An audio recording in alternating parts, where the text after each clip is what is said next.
gamitin natin naman.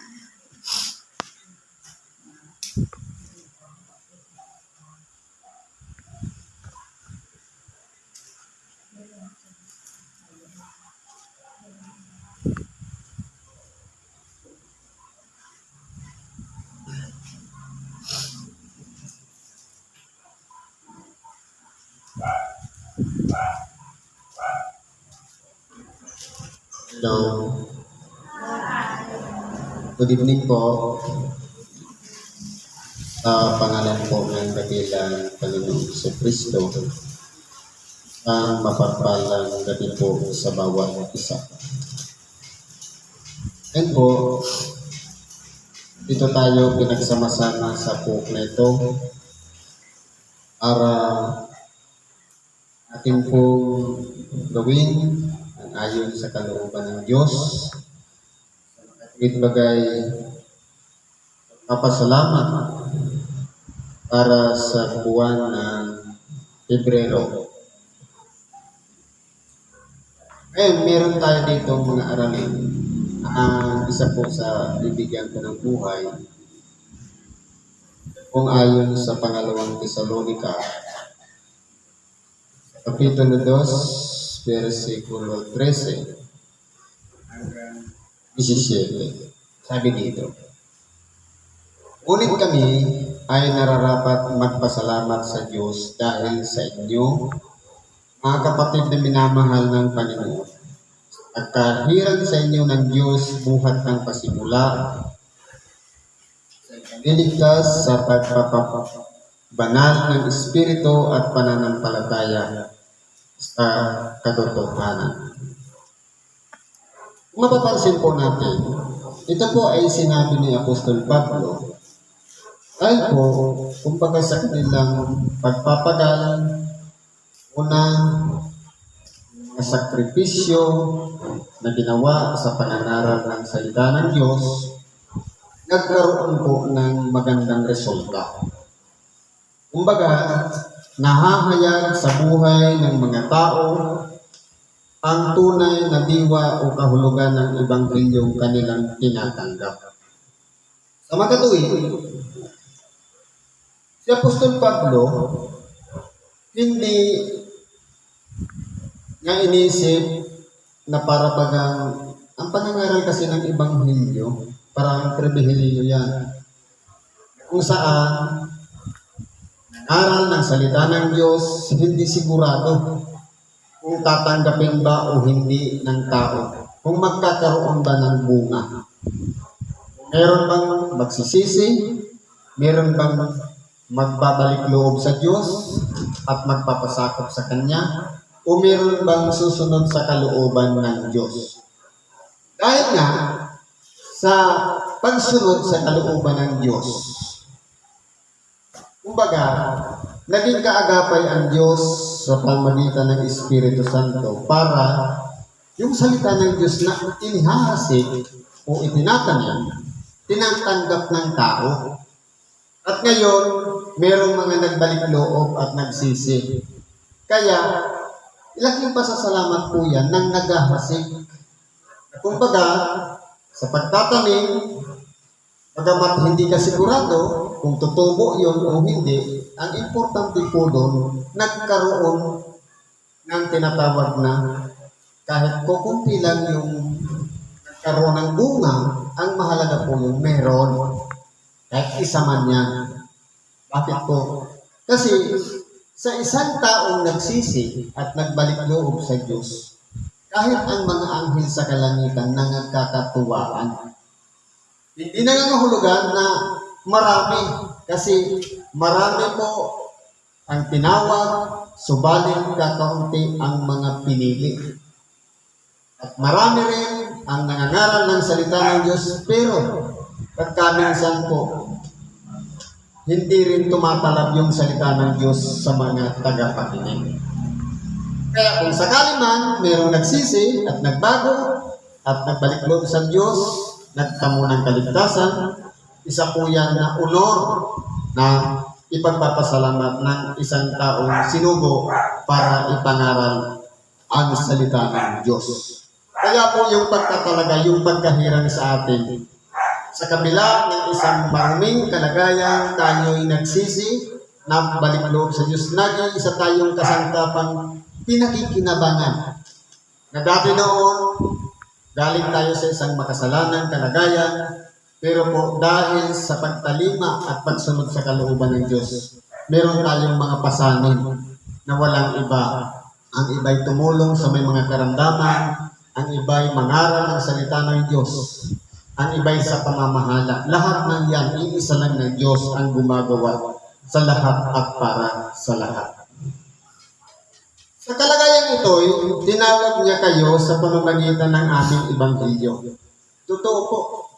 Hindi natin kalooban na makadako ng templo. Hindi rin natin pasya kung bakit tayo narito. Kundi kalooban po yan ng Diyos. Dahil siya po ang nagbukas ng ating kaisipan para pumunta ng templo. Sa makatuwid, udyok po yun ng Espiritu Santo para makarating tayo sa templo at makarinig ng ebanghelyo. Para ano? Upang magkamit ng kaluwalhatian ng ating Panginoong Hesukristo. Sa makatuwid, kasama tayo sa magpapapuri sa Diyos at magluluwalhati sa ating dakilang Panginoong Hesukristo. Kaya nga, mga kapatid, kayo'y mga pakatibay. Bakit po sinasabing mga pakatibay? Kasi meron itong mga tao na pagkatapos na makarinig ng salita ng Diyos, minsan po nagkukulang yung tagapamahayag. Halimbawa, nagtanim. Sa pagtatanim ko kasi hindi pwedeng pagkatapos na tanim, iiwanan mo lang. Siyempre meron panangalaga yan, meron follow-up. Nang sa ganun, yung tanim malaman kung yun ba ay nakapag-ugat, yun ba ay nakatubo, yun ba ay lumaki, o namumulak-lak o nagkakaroon ng bunga. Sa makatuwid, may tungkulin po dyan ang tagapamahayag ng salita ng Diyos na walang iba alamin ang kalagayan ng tinuturuan ng salita ng Diyos. Kaya po, tinuturuan tayong mga pakatibay. Sino po ang magtuturo para magpakatibay tayo? Walang iba, yung mismo sinubok ng Diyos para pagkatiwala sa Kanya ang salita ng Diyos. Kasi po mayroong mga tao na damang-dama lang yung salita ng Diyos sa oras ng pagsamba. Pag uwi sa bahay, limot na. Minsan pagbalik, hindi na maalala yung aral. Kaya po, pinapollow up. Dapat naman yung tagapangaral, alam niya yung sinabi niya na kung sakali man mag-follow up, alam ng kanyang tinuturuan at pinagpahayagan ng salita ng Diyos kung saan nagtapos at kung saan magsisimula muli. Ganun po dapat ang panangalaga. Parang din sa pagtatanim. Halimbawa, naararo mo na, nakapag-abono ka na, hindi pwedeng sunod na linggo mag-aabono ka na. Kasi siyempre, merong proseso, step by step na pamamaraan. Nang sa ganun, ang sino man tinawag ay mga pakatibay. At inyong panghawakan ang mga aral na sa inyo'y itinuro. Ibig sabihin, isa sa pamuhay po natin yung aral o salita ng Diyos na itinuro sa atin. Maging sa pamamagitan ng salita o ng aming mga sulat. Kaya po kung mapapansin natin, pinagpahayagan man tayo sa pamamagitan ng bibig at napakinggan ng ating tainga, o binigyan man tayo ng banal na kasulatan na parang sulat sa atin. Ang mahalaga po doon, hindi po tayo nawawaglit doon sa aral na yun. Sa makatuwid, dinadama natin yung Espiritu o yung pinakakahulugan ng Ebanghelyo na ipamumuhay natin. At kung padalan man tayo ng sulat, hindi sa pamamagitan ng sulat na ginagawa na pangkaraniwan, kundi bigyan mo lang ng banal na kasulatan ng inyong kapwa, ang inyong kapatid. Parang sulat na rin yan na ibinibigay mo yung aral na kung sakali man dumating ang punto na pagkabalisa o pangangailangan ng salita ng Diyos, meron siyang pupuksan yung mga sulat na sinulat mismo ng mga alagad ng ating dakilang. Ngayon, ang ating Panginoong Jesucristo rin at ang Diyos na ating Ama na sa amin ay umibig at sa amin ay nagbigay ng walang hanggang kaaliwan at mabuting pag-asa sa pamamagitan ng biyaya. Kaya po kung mapapansin natin, lahat ng mga pagpapagal ng tagapangaral ng salita ng Diyos, pinagtitibay po yan ng Diyos. Maging doon sa tagapangaral at sa mga tumatanggap ng aral. Nire-reunite po sila. Sapagkat sila po ay lahat kawang-gawa ng Diyos. Lahat sila ay binahaginan ng mabuting aral ng Diyos. Sa makatuwid, kinakailangan may mag-aayos na ugnayan ang bawat isa, maging tagapangaral at tagapakinig. At yung mga tagapakinig, meron ding responsibilidad na idalangin yung mga tagapangaral ng salita ng Diyos. Yun po yung palaging hinihingi ng mga alagad ng ating dakilang Panginoon. Ang isusupply ng mga tagapakinig, yung panalangin para doon sa mga tagapangaral na mas lalo pang lumawak. Marami pang mga tao ang mahikayat. Marami pa ang makarinig ng salita ng Diyos. At patuloy na subaybayan yung mga tagapangaral ng salita ng Diyos. Ilayo sa anumang kapahamakan, anumang karamdaman, o anumang mga balakid, kundi mas patuloy pang lumawak ang masasakop ng salita ng Diyos. At siyempre, yung mga tagapangaral naman, ang panalangin naman yan, nas naway magkaroon ng bunga yung kanilang pagpapagal sa pamamagitan ng mga tagapakinig na walang iba, may apply sa kanilang pang-araw-araw na pamumuhay yung salita ng Diyos na kanilang tinatanggap. Ano sabi dito? Mabuting pag-asa sa pamamagitan ng biyaya. Ano pong pag-asa? Lahat po tayo ay tumanggap ng biyaya. Yung kaligtasan, biyaya po yan ng Diyos. Sa makatuwid, kung tayo man po ngayon ay nagtatamo ng maayos na pamumuhay, nakakapaggawa tayo ng mabubuting asal, mabuting gawa sa ating kapwa, resulta na lang po yun ng biyayang tinanggap natin. Sabi nga, sa biyaya kayo'y nangaligtas. Habag lang po yan ng Diyos. Kaya tayo'y tumanggap ng kaligtasan ngayon. Hindi sa pamamagitan ng mabubuting gawa upang walang laman ang magmapuri. Ibig sabihin, kung sino man sa atin nakagawa ng kabutihan sa ating kapwa, nagkakawang gawa at tumutulong at nahahabag sa kapwa, hindi ibig sabihin niya, tayo na yung matuwid, tayo na yung maayos, tayo na yung nakasusunod. Kundi, hindi po dapat niya ipinagmamalaki. Dahil yan po ay resulta na lang ng kaligtasan tinanggap natin. Kaya kung mapapansin natin, tayo po ay kinahabagan lang ng Diyos. Tayo po ay pinulot lang sa isang maruming kalagayan. Tayo po ay nagkaroon lahat ng pagkakataon doon sa dugo ni Kristo. Sa makatuwid, ang dugo ni Kristo, siya po ang naglinis sa atin. Ngayon, kung ipalalagay natin sa ating sarili na hindi na natin kailangan si Kristo, hindi na natin ang kailangan ang kaniyang dugo, magiging baliwala po ang kahit anuman ang gawin natin kabutihan dito sa ibabaw ng lupa. Sapagkat si Kristo'y sinugo para magkaroon ng saysay ang kanyang dugo, kinakailangan ang bawat isa sa atin ipalalagay natin na kahit matuwid ang ating ginawa, ilalagay pa rin natin sa ating kalagayan na isang makasalanan. Bakit po? Kasi kailangan natin si Kristo. Sa makatuwid, si Kristo ang nagbigay sa atin, nagbukas ng pagkakataon para tayo'y muling makabalik at makalapit sa Diyos.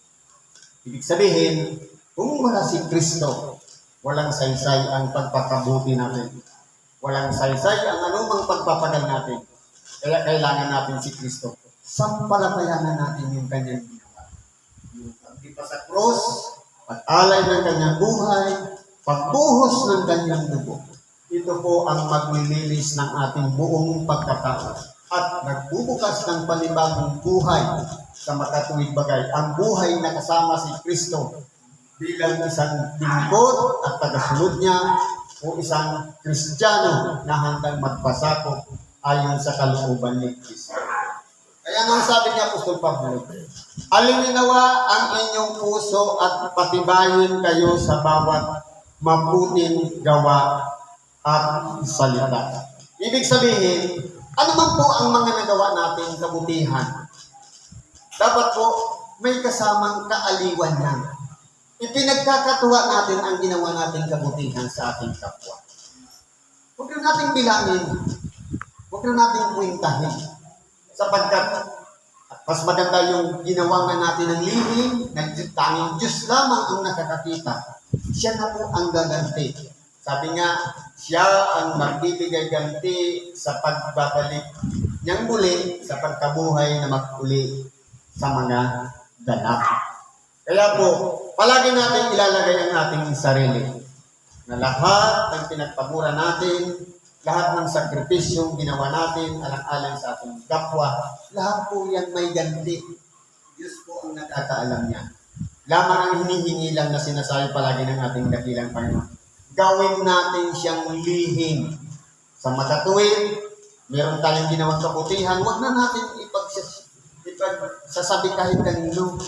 Huwag na natin i-mention, ipopost sa Facebook kung nakagawa man tayo ng kabutihan. Sapat na manatiling lihim upang sa ganoon. Yung reward, inire-reserve natin sa pagbabalik ng ating dakilan. Sa makatuwid, hindi pa ngayon na parang ang inaasahan natin, papurihan na tayo sa ginawa nating kabutihan. Kasi kung tinanggap na natin ang ganti sa ngayon, magiging useless po ang mga pagpapagal natin. Pagbalik ng ating dakilang Panginoon, wala nang reward kasi natanggap na natin. Kaya po, tinuturuan tayo dito na dapat anumang mabubuting gawa na ginagawa natin, gawin natin yan mula sa puso, sangayon sa kalooban ng Diyos na taglay natin na ibinigay sa atin. Yung unawang ibinigay sa atin kung paano natin ma-share sa ating kapwa. Kahit tayo man ay nagpagal, nagpagod, ang mahalaga po dyan, meron tayong nagawang mabuti sa ating kapwa. Yun po yung pinakamaganda. Sabi nga, ang pagmamahal o pag-ibig sa kapwa, pag-ibig na rin yan sa Diyos. Sa makatuwid, kung tayo po ay nagpapahalaga sa bawat isa, ano man ang ating gawain, ano man ang ating tungkulin, nagpapahalagahan tayo sa isa't isa. Nalalaman natin na iisa lang Espiritu ang kumikilos sa bawat isa sa atin. Yung tagapangaral, pinangunahan ng Espiritu, maging yung tagapakinig, kapag pinangunahan ng Espiritu Santo, magpupunik po yung salita ng Diyos doon sa tagapangaral at ganoon din sa tagapakinig. Ibig sabihin, iisang Espiritu lang ang kumikilos. Pero kung halimbawa, tagapakinig ako, tapos tinututulan ko yung pinapangaral ng nagsasalita, ibig sabihin, ibang Espiritu yung gumagabay sa akin kasi sumasalungat doon sa ginagabayan ng Espiritu ng tagapangaral ng salita ng Diyos. Para maging isa po siya, pakiramdaman natin. Uriin natin. Ano bang Espiritu ang gumagabay sa atin? Bakit hindi natin masumpungan yung tunay na liwanag ng ipinangangaral na salita ng Diyos? Marahil, sabi nga, huwag kayong magsipaniwala sa bawat Espiritu, kundi inyong subukin. Kaninong Espiritu? Espiritu ba ng tagapangaral? O Espiritong nag-uudyok sa sarili natin? Marahil, yun po yung kikilalanan natin. Dahil kung tayo po ay gumaganap ayon sa kalooban ng Diyos, ang gagawin po natin sang-ayon sa kanyang kalooban at hindi sa sariling kalooban. Kaya po, kung ano man po ang ginagawa natin ngayon, naway alilin tayo. Masiyahan tayo doon sa mga mabubuting gawa na ginagawa natin sa ating kapwa. Huwag na natin bilangin, huwag na natin tingnan kung marami man yan o konti ang mahalaga. Meron tayong nagawa, nakabutihan sa kapwa. Naway, yan ay i-reserve natin para sa pagbabalik ng ating dakilang Panginoon. Siya na po ang magbibigay ng ganti sa bawat isa sa atin. Kaya magpatuloy lang po tayo. Huwag tayo magsawa sa paggawa ng mabuti sa ating kapwa. Maliit man yan, o malaki, huwag natin yung iisipin na yung paggawa kasi ng mabuti sa ating kapwa, hindi nangangahulugan yan, nangangailangan ng ganti. Halimbawa, parang piyesta. Nag-invite ka dahil piyesta, kasi inaasahan mo, pag piyesta sa kanya, i-invite ka rin. Hindi dapat ganun. Kundi, gagawa tayo ng kabutihan sa kapwa na walang hinihinging ganti. Sa makatuwing bagay, for on the record na yan, na ang ganti sa pagbabalik pa ng ating dakilang Panginoon.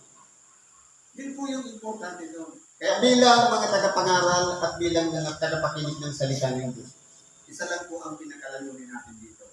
Walang iba, marami pa ang makarinig ng salita ng Diyos at makaunawa at magbalik loob sa Diyos. Yun po yung pinaka-mission natin. Go ye and preach the gospel sa buong bansa. Kaya po, ito yung pagkakasubo sa atin. Hindi lang po sa templo, maging sa labas ng templo, kinakailangan natin ipangaral ang salita ng Diyos sapagkat marami pa po mga nag-aabang at nangangailangan ng salita ng Diyos. Meron nga po yan, nakarinig lang ng salita ng Diyos, nagtamo na ng kagalingan. Sa makatuwid, ang salita ng Diyos ay parang gamot sa mga nabirim lang ng pag-iisip. Kaya, ang salita ng Diyos, patuloy lang natin isagawa. Nasa templo man o wala, kapag mayroong nangangailangan lumapit sa atin upang magkaroon ng kalinawan o kaliwanagan ang kanyang isipan, ibahagi natin ang salita ng Diyos. Wala man tayong ginamit na verse o wala man tayong ginamit na Bible, yung nakatanim na dyan sa ating isip, napakinggan na natin ng paulit-ulit, i-share po natin sa ating kapwa. Una, sa ating pamilya, sa ating mga mahal sa buhay, pati sa mga nangangailangan, ibahagi din natin sa kanila ang tinatawag na salita ng Diyos na pinakapagkain ng ating spiritual na kalagayan upang sa ganun, ito ang magbubukas sa atin para makabalik tayo muli sa Diyos at makapagsisi at masunod natin ang kanyang kalooban. Siguro po, hanggang dito na lang, tama na itong binabahagi natin ngayon. Nawa ito'y ikintal nawa sa ating mga pag-iisip, sa ating puso, at ito'y itry natin na ma-i-apply sa ating pan-araw-araw na pamumuhay. Salamat po sa Diyos at ipagkatiwala natin lahat sa Kanya at isang magandang gabi muli sa bawat isa.